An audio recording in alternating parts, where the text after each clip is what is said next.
ജീവിച്ചാൽ ക്രിസ്തുവിനായി, പ്രവർത്തിച്ചാൽ ക്രിസ്തുവിനായി, മരിച്ചാൽ ക്രിസ്തുവിനായി.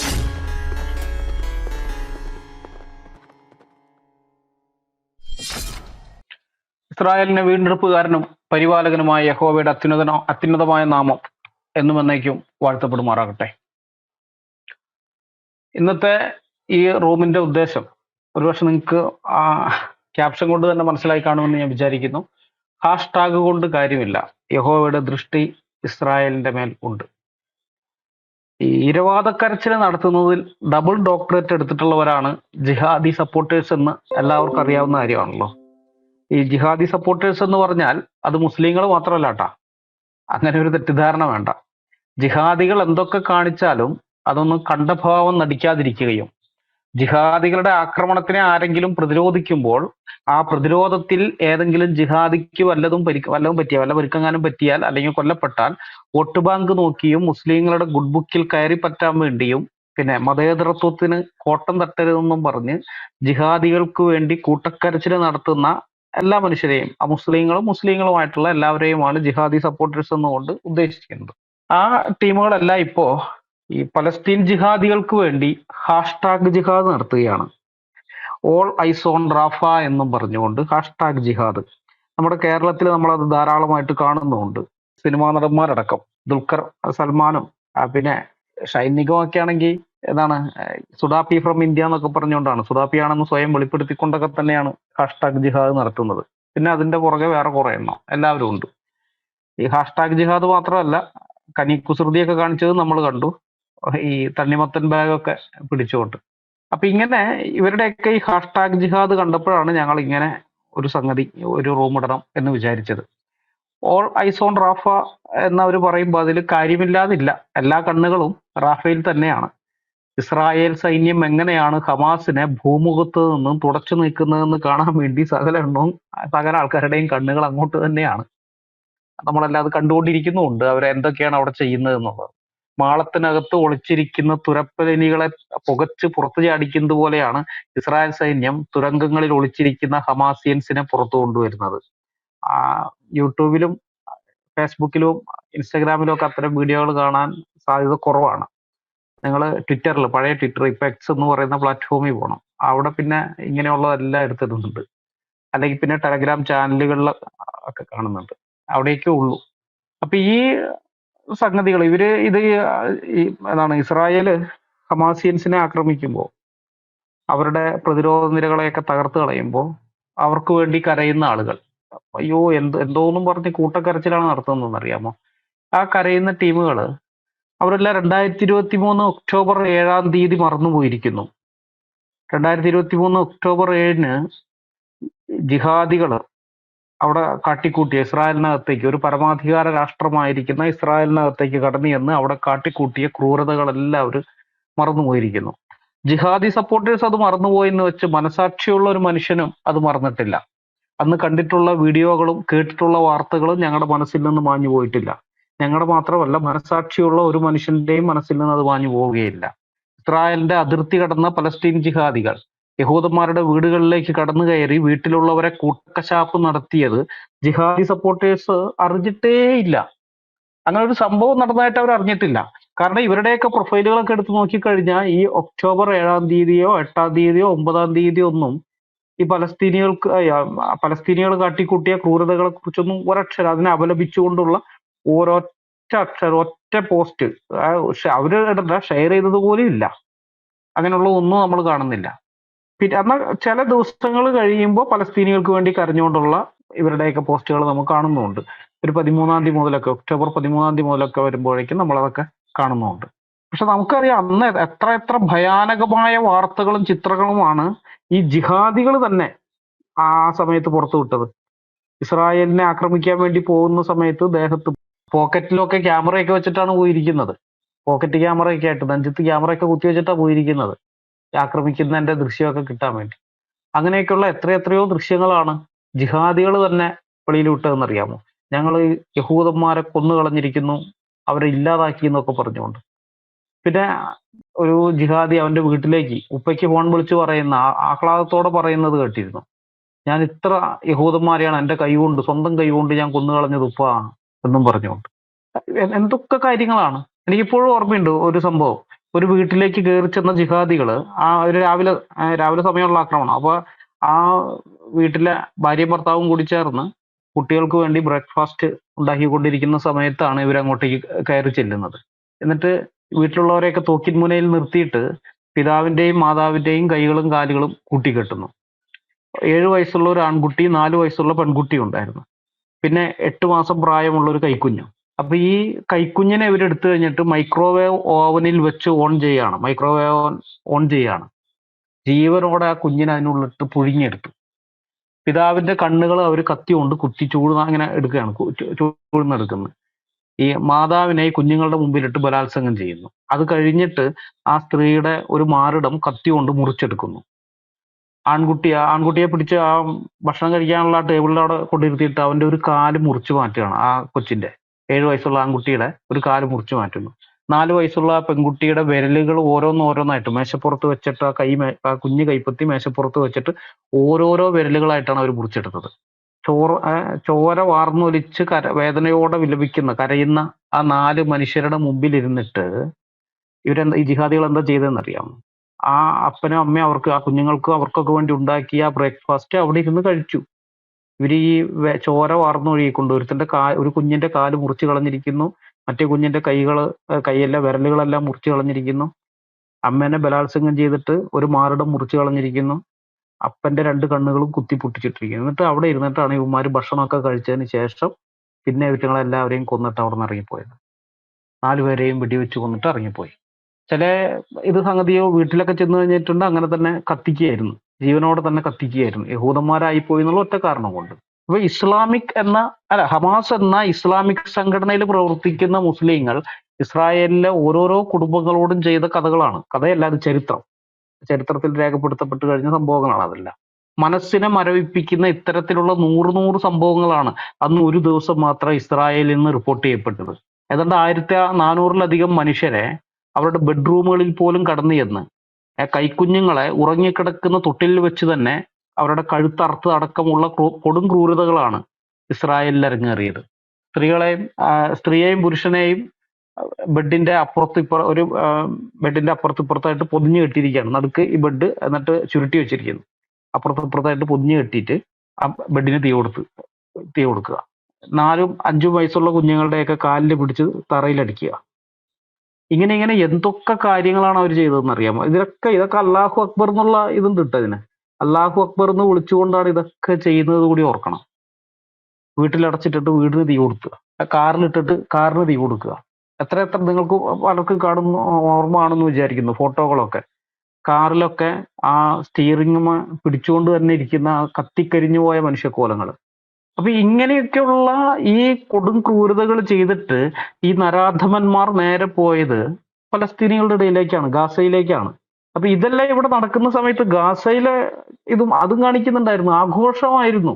ഗാസയിലുള്ള പലസ്തീനികളുണ്ടല്ലോ, ഇന്ന് നിരപരാധികളാണ്, അവരൊന്നും ചെയ്യരുന്നൊക്കെ പറഞ്ഞ് ഇവിടെ കിടന്ന് ആകുന്നവർ, ഇവന്മാരൊക്കെ ആഘോഷിക്കുകയായിരുന്നു അവിടെ. അതിന്റെ വീഡിയോകളും ഞങ്ങൾ കണ്ടിരുന്നു. പോരാളികൾ അവിടെ ചെന്ന് ഇസ്രായേലിനോട് പകരം വീട്ടിയെന്നും പറഞ്ഞുകൊണ്ട് ഇവന്മാരോടെ കിടന്ന് ആഘോഷിക്കുന്നു. അന്നേ ഞങ്ങളെല്ലാം പറഞ്ഞതാണ്, ഇത് ഈ ചിരിയും സന്തോഷവും അധികം നേരത്തേക്ക് ഉണ്ടാവില്ല, ഇതൊക്കെ കരച്ചിലായിട്ട് മാറുമെന്ന്. അന്ന് ഇവിടെയുള്ള ജിഹാദികൾ ഫേസ്ബുക്കിലൊക്കെ ഞങ്ങളെ കളിയാക്കുകയും പരിഹസിക്കുകയായിരുന്നു. വലിയ മൊസാദൊക്കെ എവിടെ പോയടാന്നൊക്കെ ചോദിച്ചുകൊണ്ട് ഞങ്ങളോട്. അന്ന് ഞങ്ങൾ പറഞ്ഞു ഇതൊന്നും അധികം നേരത്തേക്ക് ഉണ്ടാവില്ല, ഇതൊക്കെ കരച്ചിലായിട്ട് മാറും. ആ പുച്ഛിക്കുകയായിരുന്നു. ഇതാണ് സംഭവിക്കാൻ പോകുന്നത്. സുബോധമുള്ള ഏതൊരാൾക്കും മനസ്സിലാവും. ഖുർആൻ എന്ന് പറയുന്ന ആ പൊട്ട പുസ്തകം വായിച്ച് ബുദ്ധി മരവിച്ചു പോയ ആൾക്കാർക്കൊഴികെ ബാക്കിയുള്ള ഏതൊരാൾക്കും പിടികിട്ടും എന്താണ് ഇനി സംഭവിക്കാൻ പോകുന്നതെന്ന്. ഈ മദ്രസ പൊട്ടന്മാർക്ക് അത് പിടികിട്ടിയില്ല. അവര് അല്ലാഹുവിന്റെ വിജയം, ഇസ്ലാമിന്റെ വിജയം. കാരണം ഹദീസ് ഉണ്ട്, നിങ്ങൾ യഹൂദന്മാരെ ഇല്ലാതാക്കി കളയുന്ന ഹദീസ് ഉണ്ട്. ഈ പൊട്ടന്മാർ വിചാരിച്ച ആ ഹദീസിൽ പറഞ്ഞതൊക്കെ സത്യമാണ്, പ്രവാചകൻ പറഞ്ഞതല്ലേ, നബി പറഞ്ഞിട്ടുണ്ടെങ്കിൽ അത് സത്യമായി തന്നെ പുലരും എന്നൊക്കെയാണ് ഈ മണ്ടന്മാർ വിചാരിച്ചത്. അതുകൊണ്ടാണ് ഞങ്ങളുടെ അടുത്തൊക്കെ എന്തായിരുന്നു അവന്മാരുടെ അഹങ്കാരം എന്നറിയാമോ? അന്നേ ഞങ്ങൾ പറഞ്ഞു ഇത് നിരപരാധികളെ കൊലയ്ക്ക് കൊടുക്കുന്ന പരിപാടിയാണ്. യഹൂദൻ ഇത് കണ്ട് കയ്യും കെട്ടി മിണ്ടാതിരിക്കൊന്നുമില്ല, അവൻ തിരിച്ചടിക്കും. യഹൂദന്മാരുടെ പണ്ടത്തെ ഒരു ഇതുണ്ടായിരുന്നു, കുറെ വർഷങ്ങൾക്ക് മുമ്പാണ്. യഹൂദന്മാരെ ഒരു സൈനികനെ ഇവർ തട്ടിക്കൊണ്ടുപോയിട്ട് ആ ഒരു സൈനികനെ പുറത്തിറക്കാൻ വേണ്ടി ഏതാണ്ട് 1400ഓളം പലസ്തീൻ തടവുകാരെയാണ് ഇസ്രായേൽ വിട്ടയച്ചത്. ആ ഒരൊറ്റ യഹൂദ തടവുകാരനെ രക്ഷപ്പെടുത്താൻ വേണ്ടിയിട്ട് ഇവരുമായിട്ടുള്ള കരാറിന്റെ പുറത്ത് ഒരാളെ വിടുകയാണെന്നുണ്ടെങ്കിൽ 1400 തടവുകാരെ വിട്ടയക്കാം. ഓക്കെ, അത്ര 1400ഓളം തടവുകാരെ വിട്ടയച്ചിട്ടാണ് ആ ഒരാളെ രക്ഷിച്ചത്. അന്ന് മുസ്ലിങ്ങളെല്ലാം ഭയങ്കരമായ ആഘോഷമായിരുന്നു. പേടിച്ചുപോയി, ഇസ്രായേൽ പേടിച്ചുപോയി. കണ്ടില്ലേ, ഒരാളെ ഇതാക്കാൻ വേണ്ടി 1400 പേരെയാണ് വിട്ടുകൊടുത്തതെന്ന്. അന്ന് ഞാൻ അവന്മാരോട് പറഞ്ഞു, എടാ പൊട്ടന്മാരെ, നിങ്ങൾക്ക് മനസ്സിലായിട്ടില്ല. ഇസ്രായേൽ നിങ്ങളോട് എന്താ പറഞ്ഞതെന്ന് മനസ്സിലായോ? ഒരു യഹൂദൻ എന്ന് പറഞ്ഞ 1400 പേർക്ക് തുല്യനാണെന്നാണ് അവൻ പറയുന്നത്. നിങ്ങൾ ഈ പന്നി പെറ്റുകൂട്ടുന്ന പോലെ പെറ്റുകൂട്ടുന്നുണ്ടല്ലോ, അങ്ങനെ പെറ്റുകൂട്ടുന്ന ഈ 1400 പേർക്ക് സമനാണ് ഞങ്ങളുടെ ഒരാളെന്ന് അവരാ പറഞ്ഞത് നിങ്ങളോട്. അവരിലെ ഒരാളെ നിങ്ങൾ തൊട്ട് കഴിഞ്ഞാൽ, ഇല്ലാതാക്കിയാൽ അവർ ആ റേഷ്യോ വെച്ചായിരിക്കും തിരിച്ചടിക്കുക. നിങ്ങളുടെ 1400 പേരെയെങ്കിലും അവർ തട്ടും. അതാണ് അവർ നിങ്ങൾക്ക് തന്ന മെസ്സേജ്. ഇനിയെങ്കിലും മനസ്സിലാക്കണമെന്ന് ഞാൻ അന്നാ പൊട്ടന്മാരോട് പറഞ്ഞു. ഇപ്പോഴെന്നല്ല, വർഷങ്ങൾക്ക് മുമ്പാണ്. അയ്യോ, എന്നെ കളിയാക്കി കൊല്ലായിരുന്നു അവന്മാരെല്ലാം കൂടി ചേർന്ന്. പിന്നെ തെറിവിളിയും ചീത്തവിളിയും അത് വേറെ. പക്ഷെ അതാണ് വസ്തുത. അതാണ് യഹൂദന്മാരിലെ ഒരുത്തനെ തൊട്ട് കഴിഞ്ഞാൽ അവർ ഇതേ റേഷ്യോ വെച്ചിട്ടൊക്കെ ആയിരിക്കും തിരിച്ചടിക്കുക. അതുകൊണ്ട് അവരുടെ കണക്കിൽ ഇപ്പോഴും ആയിട്ടില്ല. ഇപ്പൊ 36,000 അത്രയും പേരെ കൊന്നു എന്നൊക്കെ പറയുന്നുണ്ടല്ലോ. യഹൂദന്റെ കണക്കനുസരിച്ച് ആയിട്ടില്ല. 1400 പേരെ നിങ്ങൾ തട്ടി അവിടെ പോയി കൊന്നില്ലേ? അത് കഴിഞ്ഞിട്ട് കൊന്നത് വേറെയും ഉണ്ട്. അതിനെല്ലാം ഇതേ റേഷ്യോ വെച്ചിട്ടാണ് അവൻ തിരിച്ചടിക്കുക. അത് നിങ്ങൾ ഇനിയെങ്കിലും മനസ്സിലാക്കും ജിഹാദികളെ. നിങ്ങളുടെ ഈ പൊട്ടപുസ്തകം വെച്ചുകൊണ്ടിരുന്നിട്ട് കാര്യമൊന്നുമില്ല. അതൊക്കെ വെച്ചിട്ട് യഹൂദന്റെ അടുത്തേക്ക് പോയി കഴിഞ്ഞാൽ അവന്റെ കയ്യിലിരിക്കുന്ന അത്യാധുനിക ആയുധങ്ങളാണ്. മനസ്സിലായ? ഈ ഗാസയിലെ ജനസംഖ്യ എന്ന് പറയുന്നത് കേവലം 20 ലക്ഷമാണ്. 22 ലക്ഷം, 2.2 മില്യൺ, 22 ലക്ഷം ആൾക്കാരാണ് അവിടെ ഉള്ളത്. ഈ United Nations High Commissioner for Refugees, അല്ലെങ്കിൽ UNHCR എന്ന് പറയുന്ന സംഘടന, അതിന്റെ കണക്കനുസരിച്ചിട്ട് ഇന്ന് ലോകത്താകമാനം 11 കോടിയിലധികം മനുഷ്യരാണ് കൂട്ടക്കുരുതി ഭയന്ന് പലായനത്തിലും തെരുവിലൊക്കെ ആയിരിക്കുന്നത്. യുദ്ധവും മറ്റു പല കാരണങ്ങൾ കൊണ്ട്, കലാപം, യുദ്ധം, പലതും ഉണ്ട്. ഇതിൻ്റെ അകത്ത് പ്രധാന ഇതെന്ന് പറയുന്നത് മുസ്ലിങ്ങൾ തന്നെയാണ് താനും. മുസ്ലിങ്ങളുടെ ആക്രമണവും മറ്റു കാരണങ്ങൾ കൊണ്ടൊക്കെയാണ് ഇങ്ങനെ ഇതായിരിക്കുന്നത്. 11 കോടിയിലധികം മനുഷ്യര്. ഇനി നമ്മൾ നോക്കിക്കഴിഞ്ഞാൽ ഓരോ രാജ്യങ്ങളൊക്കെ നോക്കിയാൽ ഈ കൊല്ലപ്പെട്ട ആൾക്കാരുടെ കണക്ക് മാറ്റിയാൽ, കൊല്ലപ്പെട്ടവരെ വേണ്ട, അഭയാർത്ഥികളായിരിക്കുന്ന ആളുകളുടെ നോക്കിയാൽ, സിറിയയിലെ നോക്കിയാൽ ഏതാണ്ട് 140 ലക്ഷം മനുഷ്യരാണ് അഭയാർത്ഥികളായിട്ട് സിറിയക്ക് പുറത്തേക്ക് ഓടിപ്പോയിരിക്കുന്നത്, പലായനം ചെയ്തിരിക്കുന്നത്. 140 ലക്ഷം, അതായത് 1,40,00,000 മനുഷ്യർ. ഏതാണ്ട് 71 ലക്ഷം മനുഷ്യരാണ് ആ രാജ്യത്തിന്റെ ഉള്ളിൽ തന്നെ അഭയാർത്ഥികളായിരിക്കുന്നത്. ഇത് യഹൂദം വന്നിട്ടോ അല്ലെങ്കിൽ അമേരിക്ക വന്ന് പോകുമ്പോട്ടോ ഒന്നും അല്ല കേട്ടാ. മുസ്ലിങ്ങൾ തമ്മിലുള്ള അടിയാണിത്.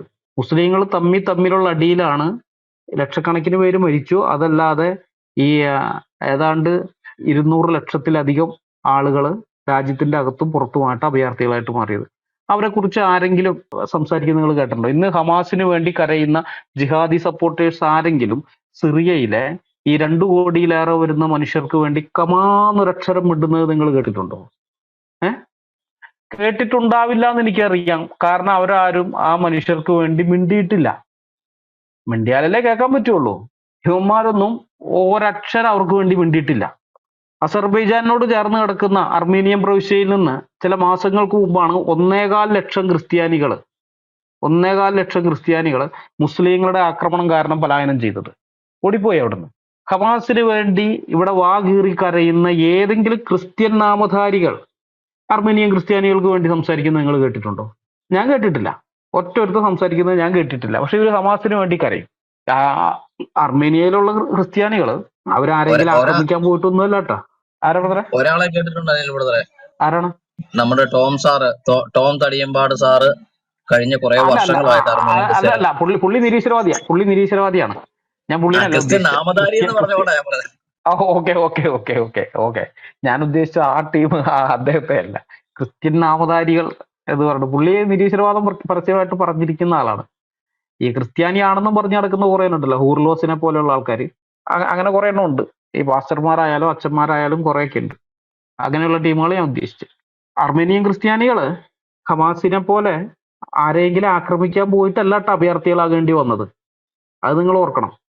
അവരൊന്നും ചെയ്യാതെ അവരുടെ നാട്ടിൽ അവരുടെ പണിയും ചെയ്തുകൊണ്ടിരിക്കുമ്പോഴാണ് ക്രിസ്ത്യാനിയായി പോയി എന്നുള്ള ഒറ്റ കാരണം കൊണ്ട് അവരെ മുസ്ലിങ്ങൾ ആക്രമിച്ച് അവിടെ നിന്ന് അഭയാർത്ഥികളായിട്ട് പോയത്, അവർ ഓടിപ്പോയത്. നൈജീരിയയിലെ കാര്യം ഇതിനേക്കാളും കഷ്ടമാണ്. നമുക്കറിയാം, നമ്മൾ ഇടയ്ക്കിടയ്ക്ക് ഇതൊക്കെ ആയിട്ട്, അതായത് ക്രൈസ്തവ പത്രങ്ങളിലും മറ്റും വാർത്തയായിട്ട് വരുന്ന ഒരു സംഭവമാണ് അത്. നൈജീരിയയിൽ ഓരോ 2 മണിക്കൂറിനിടയിലും ഒരു ക്രിസ്ത്യാനി അവന്റെ വിശ്വാസത്തിന്റെ പേരിൽ കൊല്ലപ്പെടുന്നുണ്ട്. ഓരോ 2 മണിക്കൂറിനിടയിലും ഒരു ക്രിസ്ത്യാനി. മാധ്യമങ്ങൾക്ക് അതൊന്നും ഒരു വാർത്തയേ അല്ല. സെക്കുലർ മാധ്യമങ്ങൾക്ക്, സെക്കുലർ മാധ്യമങ്ങളുടെ കാര്യം വിട്, ക്രിസ്ത്യാനികളുണ്ടല്ലോ ഇവിടെ. ക്രൈസ്തവ നേതൃത്വം എന്നൊക്കെ പറഞ്ഞു നടക്കുന്ന കുറെ സംഭവങ്ങൾ, അവരിലെ പലരും ഈ ജിഹാദികൾക്ക് വേണ്ടി കരയുന്നുണ്ട്, ഹമാസിന് വേണ്ടി കരയുന്നുണ്ട്.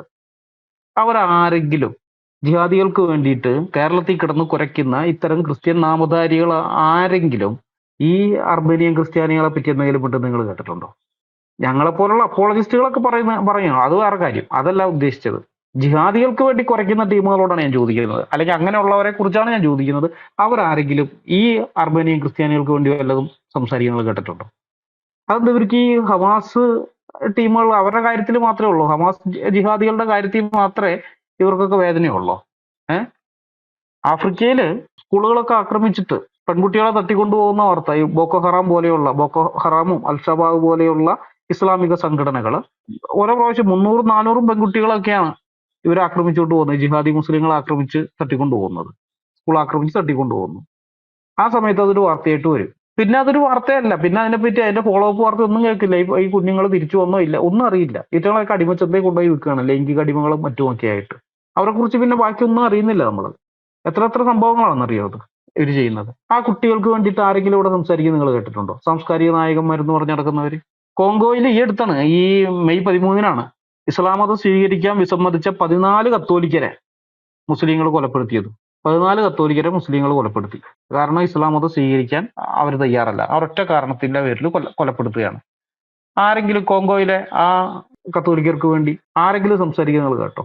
മാർപ്പാപ്പ അവിടെ അപലപിച്ചു. ആ പുള്ളി പിന്നെ അവിടെ കുത്തിയിരുന്ന് അപലപിക്കലാണ് ആ പുള്ളിയുടെ പണി. ഇടയ്ക്കിടയ്ക്ക് ഇങ്ങനെ അപലപിച്ചുകൊണ്ടേയിരിക്കും, അതേ ഉള്ളൂ. എന്നിട്ട് പറയും ഈ ജിഹാദികളൊക്കെ വിളിച്ച് വീട്ടിൽ കയറ്റണമെന്ന് യൂറോപ്പിലുള്ളവരോട് പറയും. യൂറോപ്പിലെ പൊട്ടന്മാർ അതൊക്കെ കേട്ടിട്ട് ഇവരൊക്കെ വിളിച്ച് വീട്ടിൽ കയറ്റും. ഇപ്പം അനുഭവിച്ചുകൊണ്ടിരിക്കുന്നുണ്ട് അവിടെ. അപ്പൊ ഈ കോങ്കോയിൽ കൊല്ലപ്പെട്ട ഈ കത്തോലിക്കർക്ക് വേണ്ടിയിട്ട് ഏതെങ്കിലും ജിഹാദി സപ്പോർട്ടർ ഈ കേരളത്തിൽ സംസാരിക്കുന്നത് നിങ്ങൾ കേട്ടിട്ടുണ്ടോ? ഇല്ല, കേൾക്കുകയില്ല. എനിക്ക് ഉറപ്പാണ്, കാരണം അവർ സംസാരിച്ചിട്ടില്ല, അതുകൊണ്ടാണ് കേൾക്കാത്ത. ജർമ്മനിയിൽ കഴിഞ്ഞ ആഴ്ചയല്ലേ ഒരു മുസ്ലിം അഭയാർത്ഥി ഭീകരാക്രമണം നടത്തിയത്? അവിടെ ഈ ഇസ്ലാം അഭയാർത്ഥികൾ ഇങ്ങനെ കൂടി വന്നു കഴിഞ്ഞാൽ ഉണ്ടാകുന്ന പ്രശ്നങ്ങളെ കുറിച്ച് അല്ല അതിനെതിരെ സംസാരിക്കുന്ന കൂട്ടരുണ്ട് അവിടെ. അപ്പൊ അവർ നടത്തിയ ഒരു റാലി, ഒരു മുസ്ലിം അഭയാർത്ഥിയാണ്. അവിടെ ജർമ്മനി ഇവനെ അഭയാർത്ഥിയാക്കി അവിടെ സ്വീകരിച്ച് അവിടുത്തെ ടാക്സ് പേയേഴ്സിന്റെ ചെലവിലാണ് അവൻ അവിടെ ജീവിക്കുന്നത്. എന്നിട്ട് അവനാണ് ആ പോലീസുകാരൻ പിന്നെ ഇന്നലെയൊക്കെയാന്ന് തോന്നുന്നു മരിച്ചത് കുത്തുകൊണ്ട്. വേറെ കുറെ ആൾക്കാർ മരിച്ചു, പിന്നെ പരിക്ക് പറ്റി ധാരാളം പേർക്ക്. കഴുത്തിന് കുത്തുമായിരുന്നു. വീഡിയോ നിങ്ങൾ കണ്ടു കാണുമെന്ന് ഞാൻ വിചാരിക്കുന്നു. കഴുത്തിന് തന്നെയാണ് കുത്തുന്നത്. അതിനെതിരെ ഏതെങ്കിലും സാംസ്കാരിക നായകര് പ്രതികരിക്കുന്നത് നിങ്ങൾ കേട്ടോ? കേരളത്തിലെ ഈ മിഡിൽ ഈസ്റ്റില് യാസീദികൾ എന്ന് പറഞ്ഞൊരു വിഭാഗം ഉണ്ടായിരുന്നല്ലോ, ഇറാഖിലൊക്കെ യാസീദികൾ. അവരെ മുസ്ലിങ്ങൾ വംശീയോന്മൂലനം നടത്തിയപ്പോ ഏതെങ്കിലും സിനിമാക്കാരോ സാംസ്കാരിക നായകളോ അതിനെതിരെ എന്തെങ്കിലും പറഞ്ഞത് നിങ്ങൾ കേട്ടിരുന്നോ? ഞാൻ കേട്ടിരുന്നില്ല. അതുകൊണ്ട് ഞാൻ ചോദിക്കുന്നത്, നിങ്ങൾ ആരെങ്കിലും കേട്ടിരുന്നോ? ഒരു വംശത്തെ തന്നെ ഇല്ലാതാക്കി കളഞ്ഞു. സൗദി അറേബ്യയുടെ നേതൃത്വത്തിലുള്ള അറബ് രാജ്യങ്ങൾ യമനിൽ നടത്തിയ ആക്രമണത്തിൽ കൊല്ലപ്പെട്ടത് ഏതാണ്ട് 2 ലക്ഷത്തോളം മുസ്ലിങ്ങളാണ്. 2 ലക്ഷത്തോളം മുസ്ലിങ്ങൾ കൊല്ലപ്പെട്ടു. പിന്നെ അതിനേക്കാൾ അധികം ലക്ഷക്കണക്കിന് പേർ അഭയാർത്ഥികളായി. ആരെങ്കിലും ഇവിടെ ഉള്ള ജിഹാദി സപ്പോർട്ടേഴ്സ് ആരെങ്കിലും അതിനെക്കുറിച്ച് എന്തെങ്കിലും പറഞ്ഞു കേട്ടോ? ആർക്കെങ്കിലും അതിൽ പരാതിയുണ്ടോ? സൗദി അവിടെ ബോംബ് സ്കൂളിലൊക്കെയാണ് ബോംബിടുന്നത് സൗദി. ഈ ഇസ്രായേൽ ബോംബിടുന്നതിന് മുമ്പ് കൊടുക്കുന്നതായ മുന്നറിയിപ്പുണ്ട്. അങ്ങനെയുള്ള പരിപാടിയൊന്നും ഇല്ല. ഇസ്രായേൽ ബോംബിടുന്നതിനേക്കാൾ മുമ്പ് മുന്നറിയിപ്പ് കൊടുക്കും സിവിലിയൻസിനോട് അവിടെ നിന്ന് രക്ഷപ്പെട്ടോളാൻ പറഞ്ഞിട്ട്. അങ്ങനെയുള്ള പരിപാടിയൊന്നും ഇല്ല. സ്കൂളിലടക്കം കൊണ്ടുപോയിട്ട് ബോംബിടുക ചെയ്തത് സൗദി. എത്ര സ്കൂൾ കുഞ്ഞുങ്ങളാണ് മരിച്ചതെന്ന് അറിയാമോ? സ്കൂൾ ബസ്സിന് ബോംബിട്ടു. ഒരു പ്രശ്നവും ഇല്ല. ജിഹാദി സപ്പോർട്ടേഴ്സിനൊന്നും ഒരു കുഴപ്പമില്ല. കാരണം മുസ്ലിം കൊന്നാൽ അത് ഹലാലാണ്. മുസ്ലിം കൊല്ലുകയാണെങ്കിൽ അത് ഹലാലാണ്. ഇനി കാഫിറിനെ മുസ്ലിങ്ങൾ കൊന്നാലും അത് ഹലാലാണ്.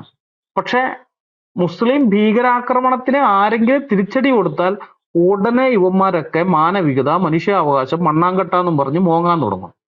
കാരണം കാഫിറുകൾ മുസ്ലിമിനെ കൊല്ലാൻ പാടില്ല, അത് ഹറാമാണ്. നമുക്കപ്പം മാനവ സ്നേഹം പൊട്ടിവിടരും. ഇവരീ പറയുന്ന മനുഷ്യത്വവും മാനവികതയും മനുഷ്യാവകാശവും ഒന്നുമല്ല. ഇത് ഇസ്ലാമിക ഭീകരവാദത്തിന്റെ അപ്പകഷ്ണങ്ങൾക്ക് വേണ്ടിയുള്ള മുട്ടിലിഴയിലാണ് ഇതൊക്കെ. അതിനു വേണ്ടിയിട്ട് സാംസ്കാരിക ലോകം കേരളത്തിലെ സാംസ്കാരിക ലോകം ഇപ്പൊ കണ്ടുകൊണ്ടിരിക്കുന്ന അതാണ്. എഴുത്തുകാരുടെ കാര്യം മാത്രമല്ല, കലാകാരന്മാരുടെ കാര്യം കൂടി ചേർത്തിട്ടാണ് പറയുന്നത്. സിനിമാക്കാരായാലും അതല്ലാത്തവരായാലും. കാരണം ഇതൊക്കെ ജിഹാദികളുടെ നിയന്ത്രണത്തിലാണ്, അവരുടെ കയ്യിൽ പോയി $1 ആണ് ഇതൊക്കെ നിയന്ത്രിക്കുന്നത് ഇപ്പോൾ. അതുകൊണ്ട് അവരെ പ്രീണിപ്പിക്കാൻ വേണ്ടിയുള്ള മുട്ടിലിഴയിലാണ് ഇതൊക്കെ. അതിന്റെ അപ്പുറത്തൊന്നുമില്ല. ഈ #ജിഹാദ് ഉണ്ടല്ലോ, ആ #ജിഹാദ് എന്നൊക്കെ പറയുന്നത് അതാണ്. ഈ ജിഹാദികളുടെ അപ്പകഷ്ണങ്ങൾക്ക് വേണ്ടിയിട്ടുള്ള മുട്ടിലിഴയൽ. അതാണ് സാംസ്കാരിക ലോകത്ത് നടക്കുന്നത്. ഇവര് യഥാർത്ഥ മനുഷ്യസ്നേഹികളായിരുന്നെങ്കിൽ ലോകമെമ്പാടുമുള്ള മനുഷ്യരുടെ 11 കോടിയിലധികം മനുഷ്യരാണ് ഇന്ന് ലോകമെമ്പാടുമായിട്ട് അഭയാർത്ഥികളായിട്ട് അലയുന്നത്. യുദ്ധവും കലാപവും മറ്റു പല കാരണങ്ങൾ കൊണ്ട് എന്തും ആകട്ടെ, അവിടെ നിരപരാധികൾ കൊല്ലപ്പെടുന്നു, പല കാര്യങ്ങളും സംഭവിക്കുന്നു. ഇവര് യഥാർത്ഥ മാനവികവാദികളായിരുന്നെങ്കിൽ, മനുഷ്യത്വമുള്ളവരായിരുന്നെങ്കിൽ, മനുഷ്യസ്നേഹമുള്ളവരായിരുന്നെങ്കിൽ അതിനെതിരെയൊക്കെ പ്രതികരിക്കുമായിരുന്നു. പക്ഷെ അതൊന്നുമില്ല.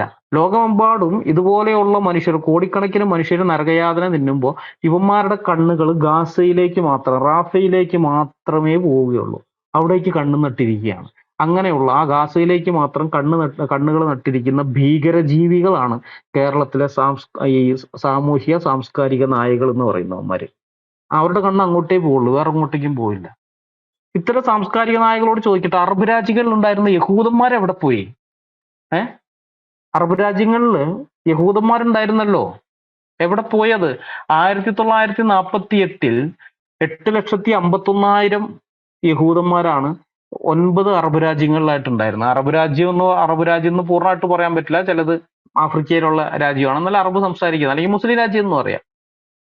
ഈജിപ്തില് 3,400,000 75,000-ഓളം യഹൂദന്മാരാണ് ഉണ്ടായിരുന്നത് അന്ന് 1948 75,000 യഹൂദന്മാര്. ഇന്ന് അവിടെ 100 അല്ലെങ്കിൽ 100-ൽ താഴെ എന്നുള്ള നിലയിലാണുള്ളത്. അൾജീരിയയിൽ 1,40,000 യഹൂദന്മാരുണ്ടായിരുന്നു 1948. ഇന്ന് അവിടെ 200-ൽ താഴെ യഹൂദന്മാരേ ഉള്ളൂ. ഇറാഖിൽ 1,35,000 യഹൂദന്മാരുണ്ടായിരുന്നു. ഇന്ന് അവിടെ 5-10 യഹൂദന്മാരെ കാണാം, 10-ൽ താഴെ ഉള്ളൂ. ലെബനോനിൽ 5,000-ഓളം യഹൂദന്മാരുണ്ടായിരുന്നു, ഇന്ന് 100-ൽ താഴെയാണ്. മൊറോക്കോയിൽ 2,60,000 യഹൂദന്മാര് 1948 ഉണ്ടായിരുന്നു, ഇന്ന് അത് 2,150 അത്രയേ ഉള്ളൂ. ഇങ്ങനെ ഓരോ ഇടങ്ങളിൽ മൊത്തം നോക്കിയാൽ 8,51,000 യഹൂദന്മാർ 1948 അറബ് രാജ്യങ്ങളിൽ ഉണ്ടായിരുന്നെങ്കിൽ ഇന്ന് അവിടെ എന്ന് പറഞ്ഞു കഴിഞ്ഞാൽ ഏതാണ്ട് 3,000 ചില യഹൂദന്മാരേ ഉള്ളൂ. എവിടെ പോയി ഈ യഹൂദന്മാരെല്ലാം? കുറെ പേരൊക്കെ ഇസ്രായേലിലേക്ക് വന്നിട്ടുണ്ട്, അത് ശരിയാണ്, കുറെ പേര് ഇസ്രായേലിലേക്ക് വന്നു. പക്ഷെ ബാക്കിയുള്ളവരോ? ഉപദ്രവിക്കുകയാണ്, ഇവര് കൊല്ലാക്കൊല ചെയ്തു. ഈ യമൻ എന്നൊക്കെ പറഞ്ഞ ഒരു കാലത്ത് യഹൂദന്മാരാണ് ഭരിച്ചിരുന്നത്, യഹൂദ രാജാക്കന്മാര് ജൂതന്മാരായിരുന്നു, അവരുടെ ഭരണത്തിന്റെ കീഴിൽ ഉണ്ടായിരുന്ന യൂതന്മാര് ധാരാളം ഉണ്ടായിരുന്ന സ്ഥലമാണ് യമൻ. ഇന്നൊക്കെ യമനിൽ എത്ര ആൾക്കാരുണ്ടെന്ന് അറിയോ? യമനിൽ 1948 63,000 യഹൂദന്മാരുണ്ടായിരുന്നു, ഇന്ന് 50-ൽ താഴെ യഹൂദന്മാരേ ഉള്ളൂ. അവിടെ ഓടിപ്പിച്ചു വിട്ടു, കുറെ എണ്ണത്തിനെ ഓടിപ്പിച്ചു വിട്ടു, കുറെ എണ്ണത്തിനെ കൊന്നു, കുറെ എണ്ണത്തിനെ മതം മാറ്റി. ഇതൊക്കെയാണ് ചെയ്തത്, ഇതെല്ലാം ഇവന്മാര് ചെയ്ത്. യഹൂദ വംശഹത്യാണ് ഇവന്മാര് നടത്തിയത് അവിടെ. പക്ഷെ ഇസ്രായേൽ ഇവര് വലിയ ഇതായിട്ട് പറഞ്ഞിട്ടുണ്ടല്ലോ, പലസ്തീനിലെ മുസ്ലിങ്ങളുടെ വംശഹത്യാണ്, അതാണ് ഇതാണെന്നൊക്കെ. എന്തോന്ന് വംശഹത്യ? ഗാസയിൽ മാത്രം, ഗാസ എന്ന് പറഞ്ഞാൽ ചെറിയ പ്രദേശത്ത് മാത്രം 22 ലക്ഷത്തോളം ജനങ്ങളുണ്ട്. 22 ലക്ഷത്തില് ആകെ 200-ൽ താഴെ ക്രിസ്ത്യാനികളുള്ളൂ, ബാക്കിയൊക്കെ മുസ്ലിങ്ങളാണ്. ഇവന്മാർ 48-ൽ വളരെ കുറച്ചുണ്ടായിരുന്നുള്ളൂ. ഇസ്രായേലിൽ തന്നെ നോക്കിക്കഴിഞ്ഞാൽ 1,56,000 മുസ്ലിങ്ങളാണ് ഇസ്രായേൽ രാഷ്ട്രം രൂപീകരിക്കപ്പെടുന്ന സമയത്ത് ഇസ്രായേലിൽ ഉണ്ടായിരുന്നത്. 1,56,000 മുസ്ലിങ്ങൾ, 1.5 ലക്ഷം കൂട്ടും, 1.5 ലക്ഷം മുസ്ലിങ്ങൾ. ഇന്ന് ഇസ്രായേലിലെ മുസ്ലിം ജനസംഖ്യ എത്രയാണെന്നറിയോ? 17 ലക്ഷത്തിലധികമാണ്. 17 ലക്ഷത്തിലധികം. 1948 1,56,000 ഉണ്ടായിരുന്ന അടുത്തുനിന്ന് ഇന്ന് അത് 17 ലക്ഷത്തിന് മുകളിലാണ്. അപ്പൊ ആരാണ് വംശീയോന്മൂലനത്തിന് വിധേയമാകുന്നതെന്ന് സുബോധമുള്ള മനുഷ്യർക്ക് മനസ്സിലാക്കാൻ ഈ കണക്കുകളൊക്കെ നോക്കിയാൽ മതി. മനസ്സിലായ? അപ്പൊ മനസ്സിലാവും ആരാണ് വംശീയോന്മൂലനത്തിന് വിധേയരാകുന്നതെന്ന്. മുസ്ലിങ്ങളാണ് അത് ചെയ്തുകൊണ്ടിരിക്കുന്നത്. ഞാൻ ഈ യഹൂദന്മാരുടെ കണക്ക് പറഞ്ഞില്ലേ, ഇതേപോലെ തന്നെയാണ് അറബ് രാജ്യങ്ങളിൽ ഉണ്ടായിരുന്ന ക്രിസ്ത്യാനികൾ അവിടെ പോയി. ക്രിസ്ത്യാനികൾ അവിടെ, ഇന്നത്തെ ആ രാജ്യങ്ങളെല്ലാം ക്രൈസ്തവ രാജ്യങ്ങളായിരുന്നില്ലേ ഒരു കാലത്ത്. ഈജിപ്ത് കോപ്റ്റിക് ക്രിസ്ത്യാനികളുടെ രാജ്യമായിരുന്നില്ലേ ഈജിപ്ത്? അവിടെയുള്ള കോപ്റ്റിക് ക്രിസ്ത്യാനികൾ ഇന്ന് ന്യൂനപക്ഷങ്ങളിൽ ന്യൂനപക്ഷമാണ്. എവിടെ പോയി അവിടെ ഉണ്ടായിരുന്ന കോപ്റ്റിക് ക്രിസ്ത്യാനികൾ? ഇറാഖ് കൽദയ ക്രിസ്ത്യാനികളുടെ രാജ്യമായിരുന്നില്ലേ? ഇന്ന് ഇറാഖിലെ ക്രിസ്ത്യാനികൾ പേരിനല്ലേ ഉള്ളൂ. എവിടെ പോയി അവിടെ ഉണ്ടായിരുന്ന ക്രിസ്ത്യാനികൾ? സിറിയ, അറാബിക് സംസാരിക്കുന്ന ക്രിസ്ത്യാനികൾ, സുറിയാനി ക്രിസ്ത്യാനികളായിരുന്നില്ലേ അവിടെ ഉണ്ടായിരുന്നത്? എവിടെ പോയി അവര്? ക്രിസ്ത്യാനികൾ അവിടെ പോയി സിറിയയിലത്തെ. ഇനി ബഹ്റിനും കുവൈറ്റും ഒക്കെ ക്രൈസ്തവ രാജ്യങ്ങളായിരുന്നു അത്. എവിടെ പോയി അവിടുത്തെ ക്രിസ്ത്യാനികൾ? സൗദി അറേബ്യയിൽ യഹൂദന്മാരും ക്രിസ്ത്യാനികളും ഉണ്ടായിരുന്നല്ലോ, എവിടെ പോയി അവിടെയുള്ള യഹൂദന്മാരും ക്രിസ്ത്യാനികളും? ഓരോ പ്രദേശവും നോക്ക് നിങ്ങൾ, അവിടുത്തെ ഓരോ രാജ്യങ്ങൾ. തുർക്കി ബൈസാൻഡിയൻ ക്രിസ്ത്യൻസിന്റെ രാജ്യമായിരുന്നില്ലേ? എവിടെ പോയി ബൈസാൻഡിയൻ ക്രിസ്ത്യൻസ് അവിടുത്തെ? നിങ്ങളിങ്ങനെ നോക്കിക്കഴിഞ്ഞാൽ ഓരോ പ്രദേശവും നോക്കിക്കഴിഞ്ഞാൽ മനസ്സിലാവും അവിടെയുള്ള ജനതകളെ മുഴുവൻ ഇല്ലാതാക്കിയത് മുസ്ലിങ്ങളാണ്, വംശീയോന്മൂലനം നടത്തിക്കൊണ്ടിരുന്നത്. അഫ്ഗാനിസ്ഥാനിലേക്ക് വന്നു കഴിഞ്ഞാൽ അവിടെ ഉണ്ടായിരുന്ന ഈ ബുദ്ധമതക്കാര്, സിഖ് മതക്കാര്, കുറച്ച് ഹിന്ദുക്കളും ഉണ്ടായിരുന്നു ആ പ്രദേശത്ത്. എവിടെ പോയി അവരൊക്കെ? ഇപ്പൊ ഇല്ലല്ലോ അവരവിടെ.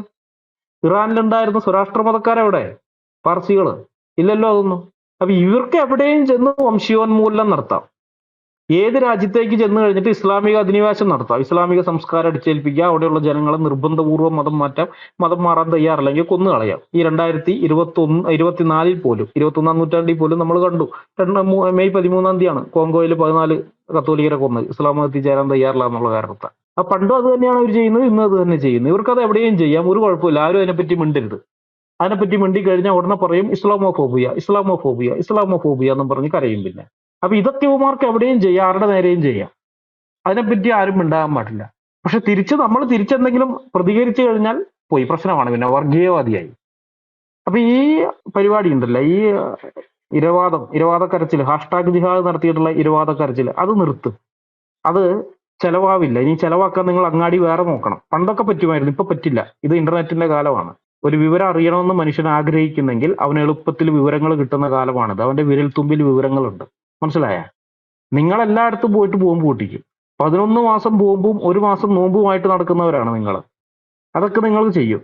നിങ്ങളെ സപ്പോർട്ട് ചെയ്യാൻ ഇവിടെ കുറെ എണ്ണം ഉണ്ട്. അവരുടെ ആ സപ്പോർട്ടേഴ്സിന്റെ ബലത്തിൽ നിങ്ങൾ ഇതെല്ലാം മറക്കുകയും ചെയ്യും. ചെയ്യാനുള്ളതൊക്കെ ചെയ്തിട്ട് ഇരവാദക്കരച്ചിൽ വേറെ. ഏതായാലും അതൊന്നും ഇനി വിലപ്പോവുകയില്ല. മനസ്സിലായ? എല്ലാ ഹാഷ്ടാഗ് ജിഹാദികളോടും പറയാനുള്ളത് ഒരു കാര്യം മാത്രമാണ്, നിങ്ങളൊക്കെ റാഫയ്ക്ക് മേൽ കണ്ണുകളും വെച്ചുകൊണ്ട് അവിടെ ഇരുന്നിട്ടൊന്നും യാതൊരു കാര്യവുമില്ല. യഹൂദന്മാർ അവരുടെ രാജ്യത്തിന്റെ സുരക്ഷയ്ക്ക് വേണ്ടതെല്ലാം അവർ ചെയ്യും, ചെയ്യേണ്ടതെല്ലാം അവർ ചെയ്യും. നിങ്ങൾ ഇങ്ങനെ കണ്ണും നട്ടി നോക്കിയിരിക്കാനേ നിങ്ങൾക്ക് പറ്റൂ. റാഫയിലേക്ക് കണ്ണും നട്ട് നോക്കിയിരിക്കുക, അത്ര തന്നെ. യഹൂദൻ ചെയ്യാനുള്ളതൊക്കെ ചെയ്യും. ഐക്യരാഷ്ട്രസഭ പറഞ്ഞാലും അവൻ അതിനൊന്നും ഒരു ഇതും കൊടുക്കുകയില്ല. പിന്നെ എന്താണ് ഇന്റർനാഷണൽ കോമഡി ഇതായിട്ടുള്ളൊരു സംഭവം ഉണ്ടല്ലോ, comedy court, ICC, international comedy court. അവന്മാർ ഇസ്രായേലിനെതിരെ കുറെ ഇതൊക്കെ ഇറക്കിയിട്ടുണ്ട്, 10 ഇറക്കി. അപ്പോ ഇങ്ങനെ പണിയൊക്കെ പോടാന്ന് പറഞ്ഞിട്ട് ഇസ്രായേൽ അത് പറഞ്ഞു കഴിഞ്ഞപ്പോൾ 2 ബോംബ് കൂടുതലിട്ട് പോയിട്ട്. കാരണം അവരുടെയൊക്കെ വിശ്വാസ്യത അവർ കളഞ്ഞെടുത്തു. അതുകൊണ്ടാണ്, വേറൊന്നല്ല. ഇസ്രായേലിനെതിരെ ഈ ആക്രമണവും മറ്റുമൊക്കെ നടത്തിയ സമയത്ത് ഈ ഇന്റർനാഷണൽ കോർട്ടൊക്കെ ഉണ്ടല്ലോ, അവരൊക്കെ മിണ്ടാണ്ടിരിക്കുകയായിരുന്നു. ഇന്റർനാഷണൽ കോർട്ട് ഓഫ് ജസ്റ്റിസും ഉണ്ട്, പിന്നെ വേറൊരു കോർട്ടുണ്ട് ICC എന്നും പറഞ്ഞിട്ട്. എനിക്ക് ആ ICC നേരത്തെ കഴിഞ്ഞപ്പോൾ ഇന്റർനാഷണൽ കോമഡി കോർട്ട് എന്നാണ് തോന്നിയത്, അതുകൊണ്ട് ഞാൻ അങ്ങനെ പറഞ്ഞു. ഏതായാലും ഇവന്മാരൊക്കെ നോക്കിയിരിക്കായിരുന്നു, ഇവന്മാരും മിണ്ടിയില്ല. ഇസ്രായേൽ തിരിച്ചടിക്കാൻ പോയി കഴിഞ്ഞപ്പോൾ ഇവന്മാര് ഫത്വയും കൊണ്ട് വരികയാണ്. പുല്ല് വില കൊടുക്കുക മനുഷ്യൻ, സ്വന്തം വില കളയാണ്. ഇസ്രായേൽ എന്തെങ്കിലും ചെയ്യുമ്പോൾ മാത്രമേ അവർക്ക് പുള്ളുള്ളൂ. ഏതായാലും ഞാൻ ആവർത്തന പുസ്തകം 11-ാം അധ്യായത്തിന്റെ 11ഉം 12ഉം വാക്യങ്ങൾ കൂടി വായിച്ചിട്ട് ഈ എന്റെ പ്രസന്റേഷൻ അവസാനിപ്പിക്കുകയാണ്. അത് കഴിഞ്ഞിട്ട് ഷിജു ബ്രദറും വേറെ സഹോദരന്മാരും സംസാരിക്കുന്നതായിരിക്കും. ആവർത്തന പുസ്തകം 11ന്റെ 11ഉം 12ഉം വാക്യം. നിങ്ങൾ കൈവശമാക്കുവാൻ ചെല്ലുന്ന ദേശമോ മലകളും താഴ്വരകളും ഉള്ളതായി ആകാശത്തു നിന്ന് പെയ്യുന്ന മഴവെള്ളം കുടിക്കുന്നതും നിന്റെ ദൈവമായ യഹോവ പരിപാലിക്കുന്നതുമായ ദേശമാകുന്നു. ആണ്ടിന്റെ ആരംഭം മുതൽ അവസാനം വരെ നിന്റെ ദൈവമായ യഹോവയുടെ ദൃഷ്ടി എപ്പോഴും അതിന്മേൽ ഇരിക്കുന്നു. ഇത് സക്കരിയാവ് 9:1 പറയുന്നുണ്ട്, യഹോവയുടെ ദൃഷ്ടി ഇസ്രായേലിന്റെ മേലുണ്ടെന്നുള്ളത്. അപ്പൊ നിങ്ങളെല്ലാം, ലോകത്തെ ഈ ജിഹാദി സപ്പോർട്ടേഴ്സ് എല്ലാം റാഫയുടെ മേലെ കണ്ണു നട്ടുകൊണ്ടിരുന്നോ, യഹൂദന്മാര് ചെയ്യേണ്ടത് ചെയ്യും. IDF ആയാലും ബാക്കിയുള്ള ടീമുകളായാലും അവിടെ ഉള്ളവർ ചെയ്യേണ്ടത് ചെയ്യും. പക്ഷേ ഇസ്രായേലിന്റെ മേലെ യഹോവയുടെ ദൃഷ്ടിയുണ്ട്.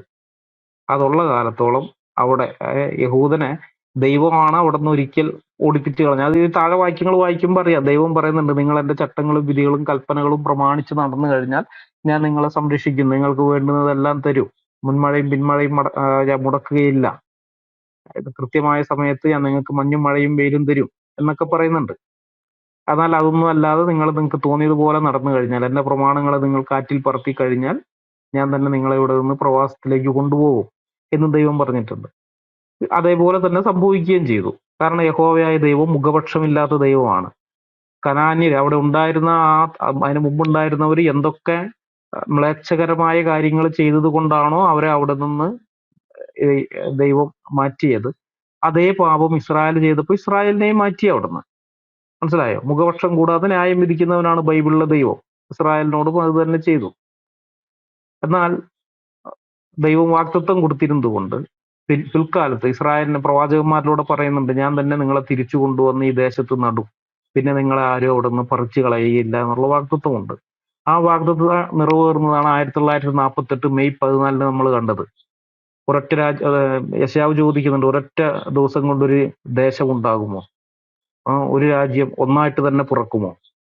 സിയോനോ നോവ് കിട്ടിയ ഉടൻ തന്നെ മക്കളെ പ്രസവിച്ചിരിക്കുന്നു. ഒരൊറ്റ ദിവസം കൊണ്ട് ഒരു രാജ്യമുണ്ടായി. 1948 മെയ് 14 ഇസ്രായേൽ എന്ന് പറയുന്ന ഒരു രാജ്യം ഒരൊറ്റ ദിവസം കൊണ്ടുണ്ടായി. അത് ആ പ്രവചനത്തിന്റെ നിവൃത്തിയാണ്. അതിൽ ദൈവം പറഞ്ഞിട്ടുണ്ട്, ഞാൻ നിങ്ങളെ ഇനി പറിച്ചു കളയുകയില്ല എന്ന്. അതുകൊണ്ട് ഇസ്രായേൽ അവിടെ ഇനിയും നിലനിൽക്കും. അതിനെ പറിച്ചു കളയാമെന്ന് ആര് വിചാരിച്ചാലും നടക്കുകയില്ല. കാരണം യഹോവയുടെ ദൃഷ്ടി ആ ദേശത്തിന്റെ മുകളിലുണ്ട്. നിങ്ങൾ വെറുതെ ഈ കരിങ്കല്ല് കടിച്ച് പല്ല് കളയുകയാണ് ജിഹാദികളെ. നിങ്ങളുടെ മണ്ടൻ കിതാബിനകത്ത് എഴുതി വെച്ചിരിക്കുന്ന ഈ കാര്യങ്ങൾ പിശാചിന്റെ പ്രവാചകനായ മുഹമ്മദ് പറഞ്ഞിട്ടുള്ള കള്ളത്തരങ്ങൾ വിശ്വസിച്ച് ഇനിയും കുറെ മുസ്ലിങ്ങളുടെ ജീവൻ പോകുന്നല്ലാതെ വേറെ ഒന്നും സംഭവിക്കാൻ പോകുന്നില്ല. നിങ്ങൾക്ക് ഉള്ള ഏക വഴി എന്ന് പറയുന്നത് കോ എക്സിസ്റ്റൻസ് ആണ്. മനസ്സിലായോ? സഹവർത്തിത്വം. യഹൂദനെ നിങ്ങൾ അംഗീകരിച്ച്, മനുഷ്യനായി അംഗീകരിച്ച് യഹൂദനോടൊപ്പം സഹവർത്തിത്വത്തിലേക്ക് വരിക. അതല്ലാതെ നിവൃത്തിയില്ല നിങ്ങൾക്ക്. നിങ്ങളുടെ പുസ്തകത്തിനകത്തൊക്കെ എഴുതിയിട്ടുണ്ട് യഹൂദൻ കുരങ്ങനാണെന്നും യഹൂദൻ അശുദ്ധനാണെന്നും അവനെ മനുഷ്യനായി കാണരുന്നൊക്കെ ഉണ്ട്. അത് വേറെ കാര്യം. അതൊക്കെ നിങ്ങൾ പിടിച്ചുകൊണ്ടിരുന്ന കാര്യമില്ല. ആധുനിക കാലത്ത് അതൊക്കെ എടുത്ത് കളാം. അത്തരം ആയത്തുകളെല്ലാം എടുത്ത് ചവിറ്റുകൊട്ടയിലിട്. എന്നിട്ട് അവനെ മനുഷ്യനായി കാണാം. മനുഷ്യനായി കണ്ട് അവനുമായിട്ട് സമാധാനപരമായ സഹവർത്തിത്വത്തിലേക്ക് പോവാം. അങ്ങനെയാണെന്നുണ്ടെങ്കിൽ നിങ്ങൾക്ക് അവിടെ നിലനിൽക്കാം. അതല്ലാന്നുണ്ടെങ്കിൽ മുച്ചൂട് മുടിഞ്ഞു പോവുകയുള്ളൂ. അതല്ലാതെ ഒന്നും സംഭവിക്കാൻ പോകുന്നില്ല. ആ ഒരു ബുദ്ധിപദേശവും കൂടി നൽകിക്കൊണ്ട് ഞാൻ എൻ്റെ പ്രസന്റേഷനോട് അവസാനിപ്പിക്കുകയാണ്. ദൈവത്തിന്റെ നാമം വാഴ്ത്തപ്പെടുമാറാകട്ടെ. ആമേൻ.